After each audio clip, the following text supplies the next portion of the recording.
Viewers, welcome back to Kalla's vlogs. ఈరోజు ఒక మంచి చిట్కాల్ని మీతో షేర్ చేసుకోబోతున్నానండి. ప్రతి వాళ్ళ ఇంట్లోనూ ఫ్రిడ్జ్ ఉంటుంది. అందరూ రకరకాల పదార్థాలను వాటిలో స్టోర్ చేసుకుంటూ ఉంటారు. కూల్ డ్రింక్స్ అని, ఫ్రూట్స్ అని, వెజిటేబుల్స్ అని, ఇంకా మిగిలిపోయిన కర్రీస్ అని, ఇంకా అనేక రకాల వస్తువుల్ని వీటిలో స్టోర్ చేసుకుంటూ ఉంటారండి. కానీ ఫ్రిడ్జ్లో పెడితే కొన్ని పాడైపోయే వస్తువుల గురించి ఈరోజు తెలుసుకుందాము. నెంబర్ 1 అరటిపళ్ళు అండి. అరటిపళ్ళను ఫ్రిడ్జ్లో పెడితే అవి గట్టి పడిపోతాయండి, అలాగే త్వరగా చెడిపోతాయి కూడా. అరటిపళ్ళకు సాధారణ రూమ్ టెంపరేచర్ అనేది చాలా అవసరం అండి. అలాంటి ఆ వాతావరణంలో ఉన్నప్పుడే అవి బాగా పండుతాయి. ఫ్రిడ్జ్లో పెడితే ఆ ప్రాసెస్ ఆగిపోతుంది. అందువల్ల వీటిని ఫ్రిడ్జ్లో పెట్టకపోవడం మంచిది.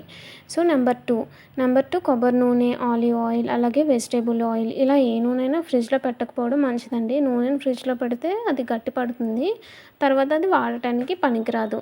సో ఆయిల్ అనేది ఫ్రిడ్జ్లో పెట్టకపోవడం మంచిది. సో నెంబర్ త్రీ చికెన్ అండి. వండిన చికెన్ కర్రీ మనం చేసుకుంటూ ఉంటాం కదండి. ఆ చికెన్ కర్రీని 2 రోజుల కన్నా ఎక్కువ ఫ్రిడ్జ్లో పెట్టకూడదు. ఫ్రిడ్జ్లో పెట్టడం వల్ల ఏంటంటే చికెన్కున్న కలర్ అలాగే రుచి కూడా మారిపోతూ ఉంటాయి. కొన్నిసార్లు ఫుడ్ పాయిజనింగ్ కూడా జరిగే ప్రమాదం ఉందండి. సో చికెన్ని ఫ్రిడ్జ్లో పెట్టకపోవడం మంచిది.